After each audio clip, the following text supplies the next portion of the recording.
Germany has a big Minnesota connection in more ways than one. If you've ever played Settlers of Catan, you likely didn't know Catan Studio is based right here in Minnesota.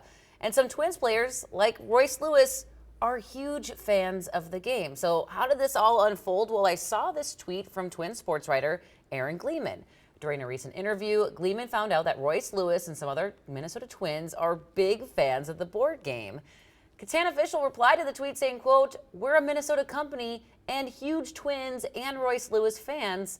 Where can we send a stack of games?" So two worlds colliding here. As a player of the game myself, I want to learn more about how this somewhat nerdy game made it mainstream and is headquartered in Roseville. Also, who knew some Twins players were gaming nerds as well? So I did some digging. Here's what I found out. Anybody in my wheat or wood? If you've ever played the board game Settlers of Catan, you know it's all about strategy. Yeah, I'm shutting that down. Building cities and settlements, Sure. and trading commodities with other players in hopes of earning the most victory points. So the audience for Catan is at this point very varied. It started out with gaming enthusiasts. Germany was already pretty mainstream when it was launched in 1995. And then in the United States, it then went through different circles. Different gaming circles, including the Minnesota Twins dugout. I play with a bunch of different guys. Yeah, absolutely. Matt Canarino, Bailey Ober, Alex Kirilloff, Trevor Larnach. Those are the guys we mainly play with, that I mainly play with. But I know that Josh Winder also plays. Pretty sure Hedrick plays as well. We got a lot of guys playing for sure. That's impressive. A lot of nerds. You guys, who usually wins? Who has like the biggest army, the longest road?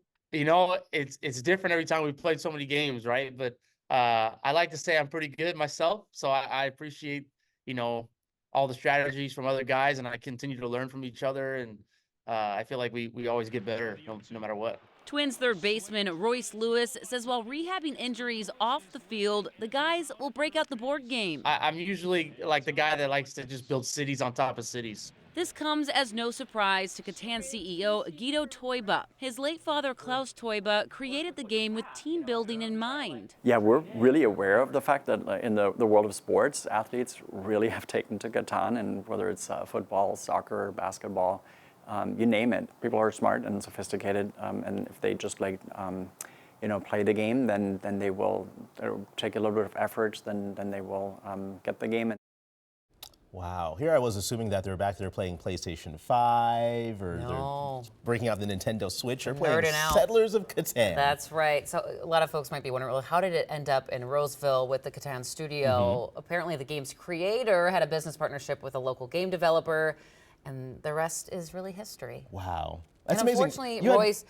Royce is injured again. Yeah. So he likely is building cities on top of cities. Hopefully for not too long, and we can see him back out on the field. Yeah, a month that he's out. Yeah, hopefully he comes back soon. But yeah, you grew up playing the game. You live here in Minnesota. Actually, I just started playing it in my college years. Okay. When it was like in small circles with my family. But you had no idea it was developed here.